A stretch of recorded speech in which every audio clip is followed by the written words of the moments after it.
Hey everyone, what up? Matt Kaiser here. Recently, Koei Tecmo and Gust unveiled lots of brand new gameplay and information about Atelier Yumia, and all of it looks absolutely amazing as we got lots of things to talk about, from the new villains to the Atelier cast having their own ages and birthday, to even more info about the building mechanic, more about the synthesis mechanic, and more on the gameplay. So, without further ado, let's talk about.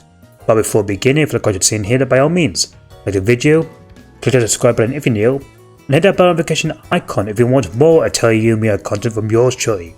With that said, let's get back to the video, and we start off with the introduction to our new villains here. As in the first trailer for this game, we had the reveal of both a dragon warrior as well as this werewolf with a monocle. And we even see two new villains here with this black cloak looking fella who looks absolutely amazing, even giving me vibes of Volron from Tales of Arise, as well as this sheep eye witch here. And we even got the voice cast confirmed for this.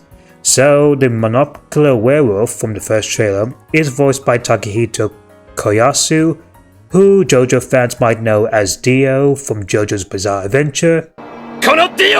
So that was a bit of a surprise. I thought when I heard about this guy from the first trailer, I thought he was going to be voiced by Takaya Kuda, who was Kiryu in the Yakuza Like a Dragon's franchise.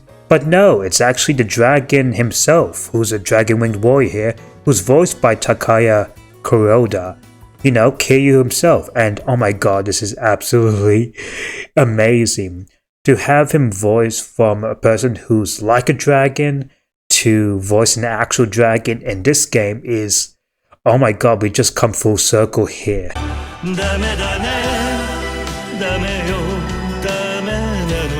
And we do have more on this noble guy who's in the black cloak, as he's voiced by Shinichiro Miki, who Pokemon fans, you might know him as James from Team Rocket, Sasuke Kojiro from the Fate series, and Randy from the Trail series. And then we also have this beautiful sheep witch girl here, voiced by Yoko Hikasa, who Visions of Mana fans might know as Palomena, Metaphori Fantasio as Brigitta, and a certain orange-haired beauty from Trails for Daybreak, which I'm certain a fellow YouTuber of mine who's a big fan of her work will be into with her in this game. Wink wink. But alas, these villains look absolutely amazing here, and I'm just still curious on what their actual names are because they're just giving descriptions here. And it says here that these are obsessed with alchemy here, so I wonder if they're responsible for the incident or have their own evil plans. Now moving on, we have a little bit more on the building feature here. It says, journeying alongside Yumia and her friends, players will explore the vast open world of the Aldous continent. As they'll travel, they'll be able to build their own bases, thanks to the new building mechanic. Fans will freely be able to create and decorate their atelier from a vast choice of walls, floors, roofs, furniture, and more, or be able to choose a select predefined base model from the catalog. By increasing the comfort level of their atelier, players will unlock bonuses, such as the ability to develop their base and enhance the skills of Yumia and her companions. So it does seem that with this build mechanic, it's not all just for show and play around, just for the fun side of things, as there is some unique benefits here where we'll be able to grant Yumia and her friends some brand new skills. So definitely the customization for building your own atelier really is key here, and it's gonna add a new layer of gameplay here, which is especially amazing and something that's going to be unique for the Atelier series, as this is something that is truly next level for Atelier in general. Now we get on to a little bit more with the exploration, and this game is confirmed to have camping. And it says here, lastly, if players do not wish to return their base to an exploration, they'll be able to set up camp where they can spend time cooking, which will provide various benefits during exploration and combat, or resting.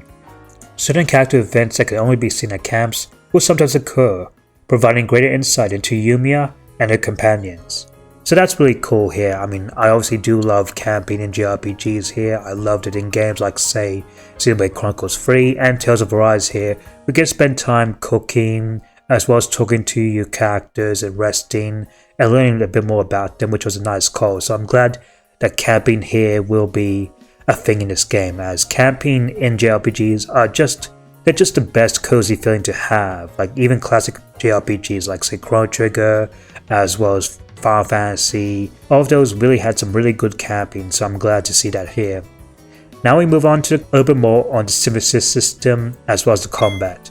So firstly, to prepare for the adventure ahead, players will discover the Atelier franchise's signature synthesis system in a fresh form by manipulating mana to create new items useful in combat or exploration. To create more powerful items, fans will have to master the art of resonance synthesis by adding ingredients which resonate with each other to the alchemy core of the recipe. The strength of the resonance will depend on the quality of the ingredients selected. So there's a little bit of risk reward and added layer of depth with the synthesis system. I mean, last I mentioned there was like a simple basic synthesis system, which is basically the more easy picking ones where just simple, straight up to the point. But you have a more complex one that actually matters, and that will help you create powerful items, which is absolutely cool here. I do like that having the core gameplay for Ateliers that being alchemy and synthesizing things is going to add a new layer of depth here with the whole resonance synthesis, and you're going to have to really find some really cool and great materials that are very useful to that mechanic. So I'm glad that's a thing, especially for a game that's more open world / open zone in a sense. And then there's combat. The combat system also has been revamped in Atelier Yumia, The Alchemist of Memories and Division Land, to offer intense real-time combat with intuitive gameplay. The skills available to active team members will depend on the distance from the enemy, that being either close ranged or long range combat here. Compared to previous installments, players can now move or interchange characters at any time during a fight. When certain conditions are met, a powerful friend action combo can be unleashed in battle. By meeting certain conditions, players will be able to activate the Mana Surge, which will allow for exclusive actions to be performed. In addition, each character will have a special unique move, Maximize Mana Surge, which can inflict significant damage on enemies. And seen based on the brand new 3 minutes of gameplay here, which I'll provide a link to if you want to take a good look about, we can see that this game really has just flashy and amazing looking combat here. Now, there's been discussion of this game being either a real-time action RPG or still a turn-based one. From what I can see, it's sort of like a hybrid of sorts. Like, there's a little bit more real-time action in it, but still gonna have the more command-style based things, like having be able to move around, being able to dictate what actions you're gonna use, and making sure they matter, while still having that free-flowing action. And I think we've seen a lot of hybrid combat in a lot of recent turn-based games, like say the free-flowing action in both Metaphor Fantasio and Just for Daybreak, among also having the Final Fantasy VII Remake trilogy, which is more action but still has some command-based elements where you're able to attack and then use to build up an AT bar to use special commands that will deal a lot more damage strategically to enemies. And we've even seen some aspects of that hybrid base thing in this game to also Fairy Tail 2, which is more action approach than say the turn-based version from the first Fairy Tail game. So yeah, all of this really looks absolutely amazing, and honestly I just can't wait for this game. Now the unfortunate thing about this is that this game is releasing a day after Xenoblade Chronicles X Definitive Edition, which really sucks.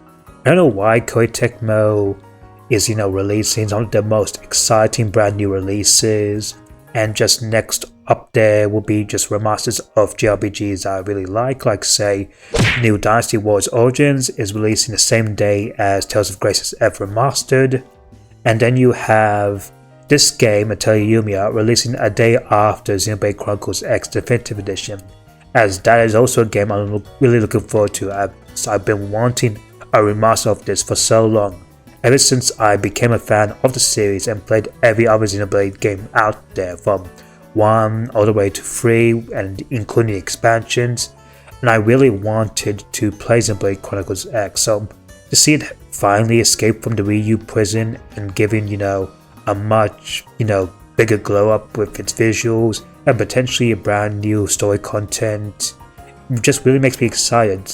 Like, I'll still definitely play both games, though obviously I'm sort of leaning a little bit more to Xenoblade because, I played the games here and there, while for Atelier, I play like one Atelier game and I'm slowly getting to these series with like say Rise and Sylvie 1, and still it's really unfortunate, but what can you do? But overall, regardless about that issue, I'm really looking forward to this game and I can't wait to get my hands on it. And also we have the ages before we wrap up here, so it does seem that Atelier Yumia is going to be, I think, the oldest protagonist in the entire series, as we have some character bios here with their ages and birthdays, with Yumia herself being 21 and being born on December 26, which is Boxing Day. Then we have Victor, who's 25 and he's born on May 2nd. We have Isla, who's also the same age as Yumia and she's born September 18th. Then we have Rutger, who's 23 and he's born on January 10th. Now the only ones without confirmed ages is both Nina and Lenya, with Nina having no age reveal just yet, but being born on February the 4th. Then we have Lenya, who's born on January 26th with no confirmed age. I'm gonna assume that obviously based on Nina's design that she's gonna be the oldest member out of the group. As for Lenya, given that she's come from a different race, I assume this is gonna be one of those cases where the character might look very young, but might be older than the other characters in real life, in a sense. But overall, outside of that, this game again looks absolutely amazing. I can't wait for it. Again, Atelier fans are eating so good given the fact that not only we got this, but we also got the Atelier Resiliana console offline spin-off that's also coming, so Atelier fans keep on eating ever since with the Riser trilogy, which is absolutely amazing, among also having Sylvie 2 and the Atelier remake. The only thing I can think that would be even better after this is having, maybe Atelier Dusk 4 and the Atelier Ellie and Judy remakes, as I think those games will be, an absolute massive want for this. On top of also having, sequels to Atelier Yumia.